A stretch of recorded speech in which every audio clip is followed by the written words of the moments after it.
Taurus, selamat datang di bacaan energi update untuk bulan April, Mei, dan Juni 2020.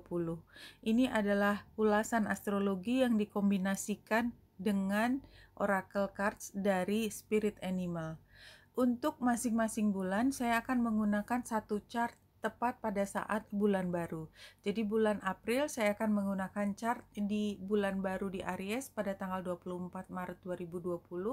Untuk bulan Mei saya menggunakan chart bulan baru tanggal 23 April 2020, dan untuk bulan Juni saya menggunakan chart dari New Moon tanggal 23 Mei 2020.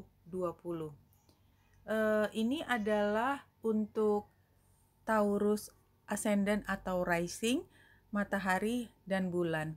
Karena ini astrologi, biasanya akan lebih tepat menggunakan ascendant, tetapi masih bisa digunakan untuk matahari dan bulan. Ambil jika resonate dan lepaskan jika tidak resonate. Saya akan juga mengatakan yang disebut dengan dekan. Dekan adalah 10 derajat pertama dari total 30 derajat setiap zodiak di dalam astrologi. Jadi kalau misalnya digunakan untuk matahari, maka 10 hari pertama itu adalah dekan pertama, 10 hari kedua dekan kedua, dan 10 hari ketiga adalah dekan ketiga. Begitu juga dengan zodiak dari ascendant atau rising, 10 derajat pertama dari 0 sampai 9 derajat itu adalah dekan pertama, 10 sampai 19 dekan kedua, dan 20 sampai 29 adalah dekan ketiga. Oke, kita mulai bacaannya.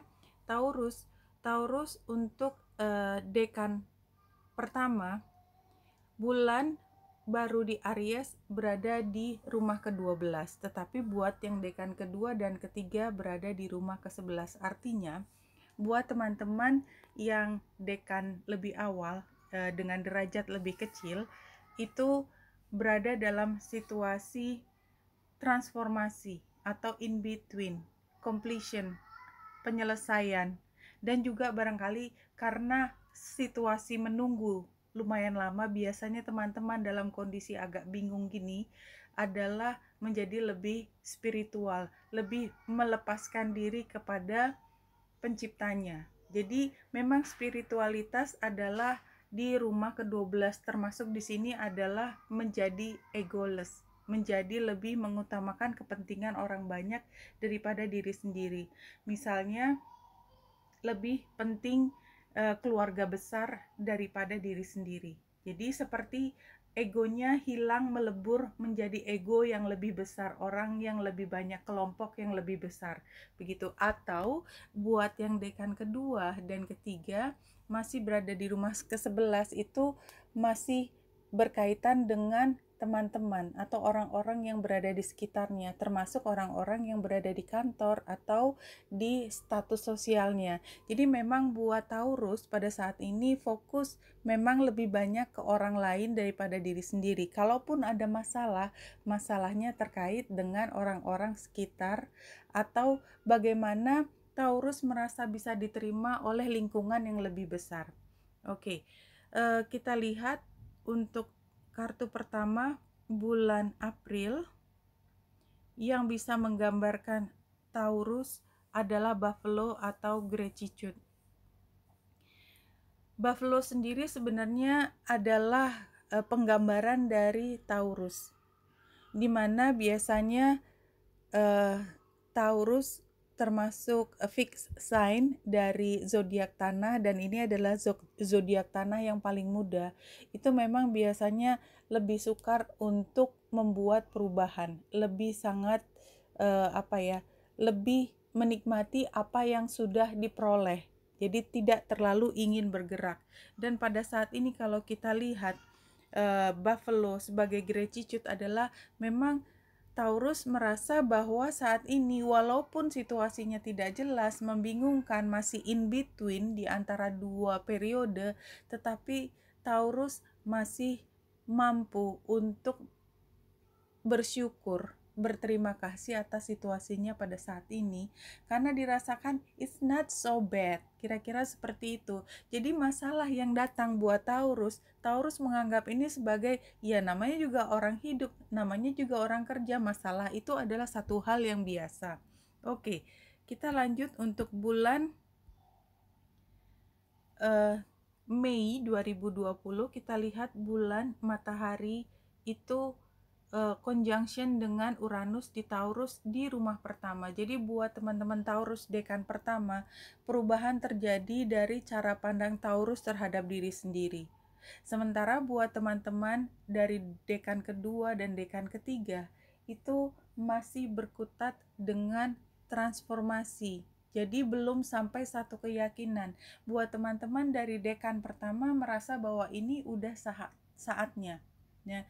Dan kemudian Taurus menemukan sesuatu yang lebih besar datang dari diri sendiri, terutama karena pengalaman masa lalu dan ada kaitannya dengan bagaimana Taurus sampai saat ini masih harus berjuang dengan tekanan dari aturan-aturan atau tuntutan dari lingkungan.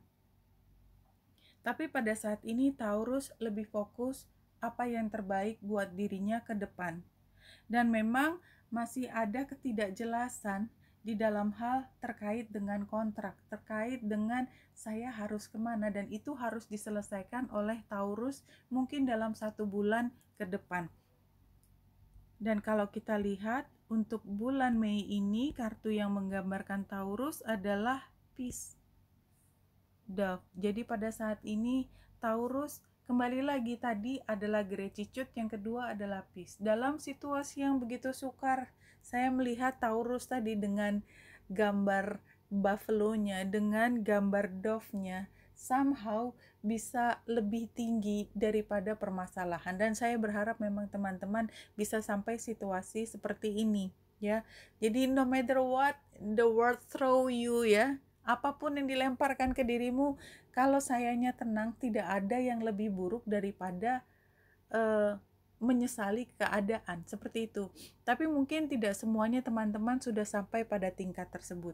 Yang jelas kalau memang belum sampai, sepertinya diharapkan pada saat ini adalah no matter what happen, yang namanya transformasi, perubahan dari satu era ke era lain, dan ini tampaknya juga dilalui oleh Taurus cukup lama dan barangkali ke depan juga, karena kita lihat bahwa Uranus berada di rumah pertamamu anyway, gitu ya. Anyway, perubahan itu akan terus bergulir ke depan, dan Taurus kalau dari saat ini sudah terbiasa dengan perubahan dan tetap punya sesuatu yang dipegang di dalam hati yang tidak pernah berubah, ada stabilitas di dalam diri sendiri, dalam kepercayaan diri, bahwa orang bisa ngomong apa aja tetapi saya tetap saya, itu maka semua perubahan yang dihadapi ke depan seberapapun sukarnya, Taurus selalu bisa menemukan kembali home-nya, merasa damai. Oke, dan kita lanjutkan untuk bulan Juni 2020, kita lihat di sini bulan dan matahari membentuk trine dengan Saturnus dan Juno. Dan kita lihat Venus retro, Juno retro, semua di sini retro termasuk Jupiter, Saturnus, Pluto dan Pallas Athena. Apa artinya di sini? Dan dia berada di Gemini, sangat dekat dengan Taurus. Jadi kebanyakan Taurus ya masih berada di rumah ke-12. Sebagian Taurus, terutama Taurus yang di dekan pertama dan sangat awal, mungkin dekan pertama dan itu ada di 5 derajat awal atau 5 hari pertama kalau matahari dari lahirnya, maka itu masuk ke hal terkait keuangan. Anyway, berarti pada bulan Juni Taurus sedang memperkuat diri, ya, meningkatkan komunikasi yang terbaik, karena Taurus sedang merencanakan sesuatu terkait dengan keuangan dan itu adalah sesuatu yang besar. Jadi sebagian masih dalam persiapan untuk proyek ini bisa berjalan, sebagian sudah mulai masuk secara langsung mengatur hal-hal terkait dengan pemasukan yang lebih banyak, abundance buat Taurus. Oke, Taurus, kita lihat dari spirit animalnya satu kartu. Apa yang bisa menggambarkan Taurus pada saat ini? Community and. Jadi terkait diri sendiri Taurus, bahwa Taurus bisa dan tetap bisa nyaman di dalam komunitas, di dalam kelompok, menjadi bagian dari kelompok besar itu adalah hal yang terpenting. Kenapa? Karena ini menjadi kekuatan, basis yang penting buat Taurus mengembangkan rencananya untuk abundance ke depan. Oke Taurus, kalau kita teruskan bacaan ini dengan rangkuman selama 3 bulan menggunakan 3 kartu dari deck ini, dan saya akan mengacak 3 kartu challenge, advice, dan outcome. Kita lihat apa yang bisa kita tarik selama bulan April, Mei, Juni 2020 ini. Challenge-nya adalah heart. Challenge-nya adalah bagaimana melihat sesuatu itu dilihat dari perasaan. Semua mudah untuk dimengerti dari logika, dan mungkin dari logika itu lebih banyak ketemu dengan hal yang terkait masalah, penyelesaian masalah, bagaimana mengatasi ini, bagaimana mengatasi rasa cemas, bagaimana mengatasi jawaban terhadap kritikan orang, bagaimana membuat teman-teman merasa lebih senang dengan kehadiran Taurus. Karena Taurus sering berpikir seperti itu, bahwa Taurus dituntut oleh teman-teman untuk melakukan sesuatu, which is itu sebenarnya adalah hadiah terindah dari Taurus kepada teman-teman, karena itu adalah sumbangannya. Tapi karena terlalu biasa, mereka melihat itu sebagai sesuatu yang sudah harus dilakukan. Nah, ini semua hal-hal yang kalau mungkin buat zodiak lain adalah sesuatu yang memberatkan, Taurus bisa melihatnya dari sudut pandang hati. Because I like to do that, because I love them, seperti itu. Jadi semuanya terasa lebih ringan. Ya tadi gratitude, peace, itu memang challenge, tetapi sebenarnya Taurus bisa melakukan hal tersebut. Movement, kalau misalnya memang Taurus lingkungan orang-orang terdekat itu benar-benar sudah membuatmu merasa tension, stres, dan sangat tidak menyukai, maka di sini jelas jangan bertahan di situ hanya karena kau pikir kau harus memberikan semua yang terbaik buat orang lain. No, tadi kita lihat community, kita baca dari chart ini memang seolah-olah Taurus selalu harus bisa berada di dalam. Tidak, Taurus. Di sini diingatkan bahwa advice-nya, kalau tidak lagi sesuai dengan apa yang kau inginkan, move. Pergi dari tempat yang terlalu menuntut. Karena outcome-nya adalah kalaupun kamu keluar, kamu akan beruntung. Kalau kamu takut kehilangan tempat, kehilangan teman, kehilangan kebahagiaan berada di lingkungan bersama, percayalah kalau kamu memutuskan untuk keluar dari hal yang menekan, hal yang membuatmu tidak bahagia, maka di tempat yang berikut itu kamu tetap akan mendapatkan kebahagiaan, karena memang good luck selalu berada di orang yang gemar memberi, gemar mengasihi orang-orang di sekitarnya. Oke Taurus, ini yang keluar dari bacaan ini. Ambil jika resonate, lepaskan jika tidak resonate. Wenita Indrasari sini, semoga membantu. Salam hati dan cahaya.